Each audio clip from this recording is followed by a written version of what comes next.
Nah, teman-teman, di sini kami bersama dengan Ibu Amami selaku dosen agama. Nah, di sini nih kami berkesempatan untuk mendiskusikan atau meminta saran ataupun pendapat dari Ibu. Ini izinkan kami untuk bertanya nih, Bu, sekitar tentang apa sih? Tentang terorisme. Nah, jadi terorisme itu kan mungkin kita sudah nggak asing dengar nih, Bu. Nah, mungkin dari Ibu nih, berdasarkan pengalaman dan pendapat Ibu tersendiri nih, bagaimana sih bentuk atau konsep dari terorisme ini sendiri? Terorisme kalau kita tahu itu adalah kalau kita merujuk dari hukumnya ya, terorisme dalam negara yang demokrasi ini, maka itu adalah perbuatan yang menyimpang ya. Karena dia adalah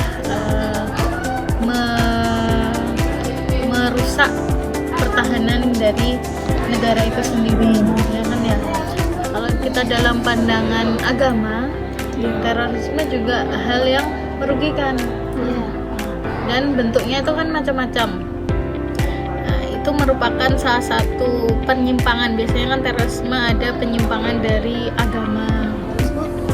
Kan seseorang yang teroris ini itu kan sama seperti membunuh dirinya nggak sih? Nah, itu tuh dia itu mati syahid, yang maksudnya ikut terbunuh itu mati syahid atau enggak?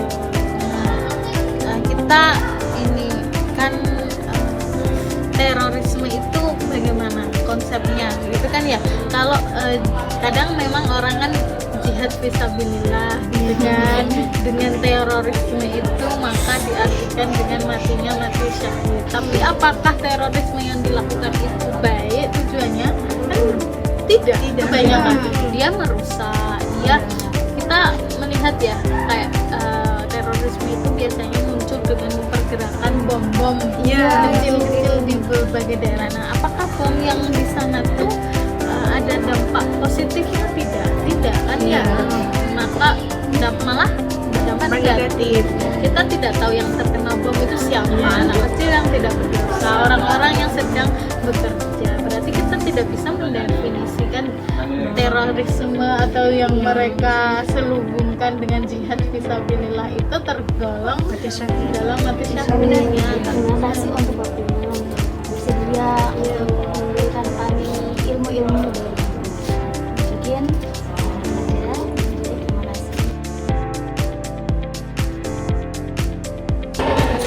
Jadi Bang, menurut Abang, peran sebagai mahasiswa itu dalam mencegah terorisme itu gimana ya?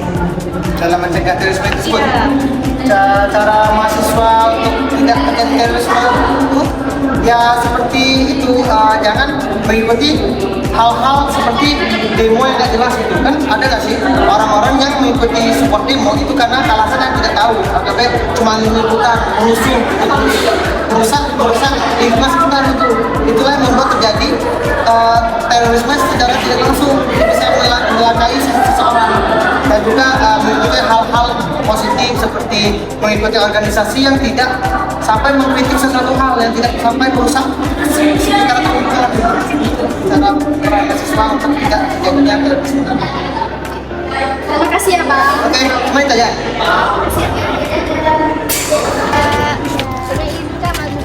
Kami dari pendidikan biologi ingin sedikit bahas tentang terorisme. Apakah Kak bersedia? Nah, ini kakaknya dari prodi mana nih? Kami dari prodi biologi murni. Nah, jadi aku boleh tanya dulu nggak sebelumnya nama kakak siapa? Kakak nama saya Fitri Nahira dari program studi biologi murni. Oke, jadi Kak Fitri, menurut kakak, kenapa sih seorang tuh bisa terlibat dalam tindakan terorisme? Menurut yang saya ketahui ya, karena itu bisa menjadi faktor psikologi, ekonomi sosial, maupun ideologis. Seperti contoh ideologis yang ekstrim, dan juga ekonomi dan politik yang menurun. Karena pada dasarnya, terorisme itu menekankan pendapat dari suatu kelompok masing-masing. Jadi mereka mengajak orang-orang yang berbeda pendapat untuk bergabung bersama mereka menjadi suatu kelompok yang menentang pendapat masing-masing. Oke, jadi menurut kakak terorisme itu terjadi, orang tuh bisa terlibat dalam sesuatu karena dia tuh berbeda pendapat dengan yang lainnya. Oke, terima kasih ya Kak. Dalam perspektif Pancasila, terorisme jelas bertentangan dengan nilai-nilai yang terkandung di dalamnya. seperti nilai kemanusiaan, persatuan, dan peradaban. Oleh karena itu, penguatan nilai-nilai Pancasila di lingkungan pendidikan harus menjadi kunci utama dalam pembentukan generasi yang inklusif, bermoral, dan anti kekerasan. Pada akhirnya, pencegahan terorisme harus dimulai dari diri kita sendiri dengan membiasakan sikap toleran, menolak ujaran kebencian, dan memilih jalan damai dalam setiap tindakan. Mulailah dari dirimu sendiri, karena perubahan besar selalu dimulai dari langkah kecil yang kita ambil hari ini.